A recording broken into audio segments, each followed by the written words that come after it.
ने पर सहसा विश्वास न करें, पहले परीक्षा कर लें उसके बाद।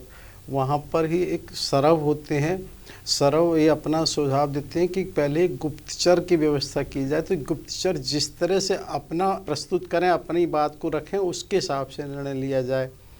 और यहाँ पर एक तरह से फिर वो कहना चाहिए कि सरव के बाद वो भी होते हैं मयंक। तो वो इस बात को कहते हैं कि नहीं, एक चीज़ ये है कि इन पर सहज विश्वास नहीं किया जाए, कि पहले इनकी कहीं ना कहीं ये जांच की जाए कि ये कहना क्या चाहते हैं, इनसे मिलने के बाद ही सहज त्याग ना किया जाए।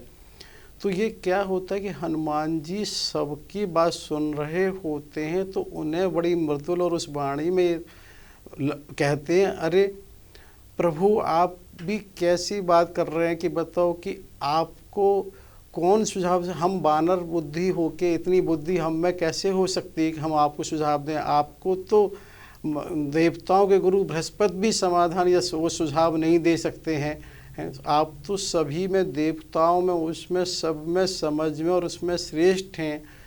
लेकिन फिर भी जो मेरी अपनी बुद्धि है उसके अनुसार मैं कुछ अपनी बात को रखता हूँ। वो इस बात को कहते हैं कि अगर किसी भी व्यक्ति की उसकी परीक्षा लेंगे तो परीक्षा भी कैसे ली जाएगी।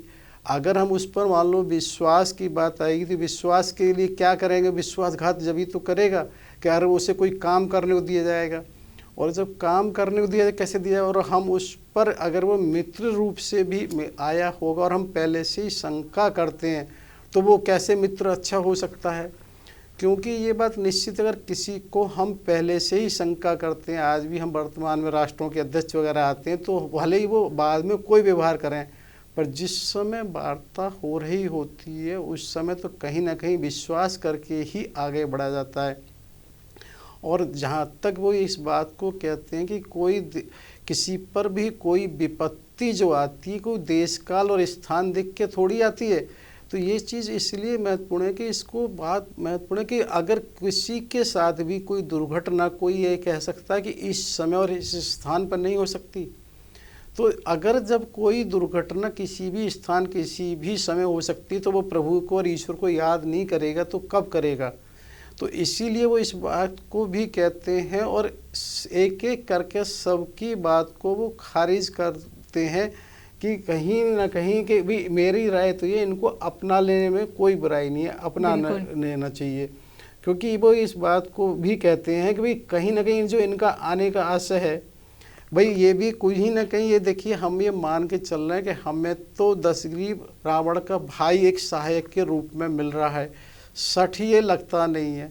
अगर ये यहाँ आए हैं तो इनको हमें किसी भी तरह से क्या नुकसान हो सकता है। और ये वो इस बात को भी कहते हैं कि प्रभु एक बात ये बताओ, अगर इसके अपनाने से यहाँ हमें क्या हानि हो सकती है।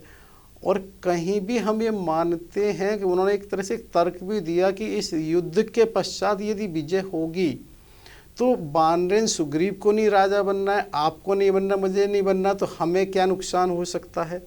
तो वो अपनी बात को इस तरह से रखते हैं हनुमान जी। मुझे हनुमान जी का एक और वो आता है हनुमान चालीसा का ना प्रसंग, तुमरो मंत्र विभीषण माना, लंकेश्वर भई सब जग जाना। तो यहाँ पर एक शब्द मंत्र है लेकिन उसमें स्पष्ट ये कहीं नहीं है, क्योंकि ये राजनीतिक चीज़ें मुलाकात है कि क्या वार्ता हुई थी। अब हो सकता है उन्होंने कहा हो कि प्रभु की शरण का, उन्होंने सुग्रीव के बारे में हुई, कुछ भी ना कुछ हुई है, ये निश्चित है क्योंकि हनुमान जी पूर्व से परिचित हैं तो वो उनको अच्छे से समझ सकते हैं। तो यहाँ जब इस तरह का हनुमान जी का जब सुझाव आता है तो प्रभु राम जी फिर ये कहते हैं, वो चाहे वो शिष्ट हो या दुष्ट हो उसे मेरी शरण में लेना चाहिए, ये मैं मानता हूँ। और मेरे तो एक नियम है कि जो एक बार ये कह देता है मैं प्रभु आपकी शरण में हूँ तो मैं उसे अपनाता ही हूँ, चाहे वो कैसा भी हो।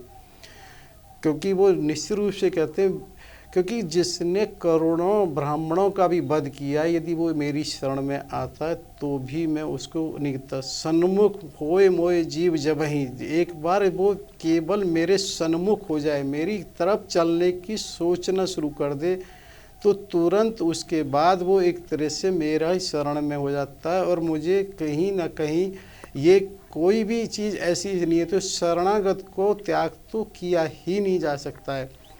तो उस समय फिर सुग्रीव अपनी बात को इस तरह से रखते हैं कि प्रभु, अरे जिस तरह से ये विपत्ति के समय अपने भाई को त्याग आया है, कि उनको ऐसा हम कैसे माने कि विपत्ति के समय हमें भी नहीं त्यागेगा।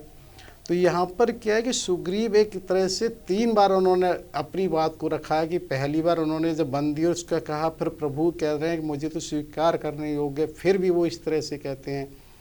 तो वहाँ भी प्रभु इस बात को कहते हैं, भाई ये जो तुमने कहा है तुम्हारी भी बात सत्संग से जुड़ी हुई है एक तरह से इस समय के वातावरण से, लेकिन और ये बड़े अनुभव की बात है।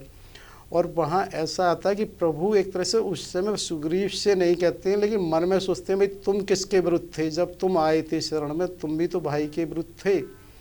वो वहाँ पर अपनी बात को इस तरह से रखते हैं कि भाई जैसा भी है वो, चाहे दुष्ट है चाहे वो शिष्ट है, वो जैसा भी है उसको एक तरह से ये कहते हैं कि ले आओ। प्रभु राम जी कहते हैं कि भाई देखो, ये यदि ये हमारे पास आया है तो ये किसी न किसी ये लाभ के लिए आया है। अगर ये देखिए कि हमारी जीत में ही इसको कुछ मिलेगा, हमारी हानि में तो इसे कुछ मिलेगा नहीं, तो हमें ये नहीं मानना चाहिए। और ये तुम स्वाभाविक हो, राज हो तो इस बात को समझ सकते हो कि आज भी राजनीति में और उस समय भी राजघरानों में कहीं भी राजा हो, वहाँ कभी भी ये शंका एक स्वाभाविक सब जगह होती है। क्योंकि प्राय देखा जाता है कि पता नहीं कहाँ किसकी कोई चालबाजी षड्यंत्र चल रहा हो तख्ता पलट का। तो ये एक स्वाभाविक राजघरानों की प्रक्रिया हमेशा थी। बहुत पहले कभी नेपाल में भी एक घटना हुई थी, वहाँ पर एक तरह से हत्याकांड हुआ था। तो ये एक राज में रहती है। तो और यहाँ पर एक कारण भी है कि उस पर एक तरह से विश्वास न करने का, क्योंकि विभीषण ने ही हनुमान को ये सुझाव दिया था कि इसको अंग भंग किया जाए। और एक तरह से हनुमान जी ने जब लंका दहन किया था तो कि विभीषण के घर में कोई क्षति नहीं हुई थी।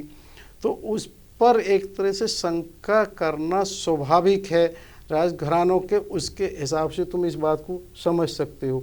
यहाँ पर फिर भी वो क्या कहते हैं सुग्रीव, क्योंकि तीसरी बार कहीं हो सकता है कि रावण ने इनको गुप्तचर बना के भेजा हो। बिल्कुल, क्योंकि वो शंका करना उनका वैसे सही है, क्योंकि उनका ये आशय इस बात से है ना, क्योंकि राजा है तो राजा को राजा के हिसाब से सोचना है। बिल्कुल। तो वो यहाँ इस बात को जरूर कह रहे होते हैं कि नहीं।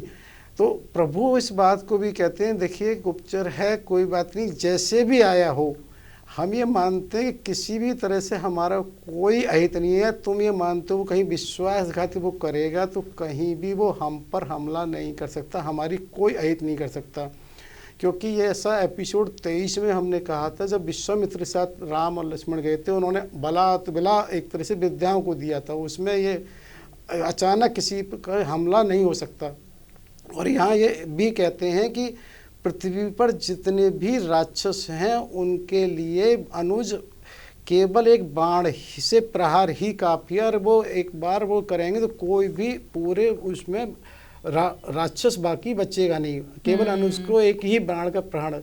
क्योंकि यहाँ ना एक चीज़ ये बड़ी महत्वपूर्ण है कि केवल वनगमन का आशय राक्षस ही मारण नहीं था, अन्यथा राक्षसों को तो, क्योंकि ये बाकी जो संतों के उद्धार और ये सब होने वो कैसे होते, संत मिलन और, क्योंकि राक्षसों को तो यहाँ वो कहते हैं कि जितने भी राक्षस हैं अनुज एक बाण से ही सबको वो कर सकते हैं, विनाश कर देंगे सभी का।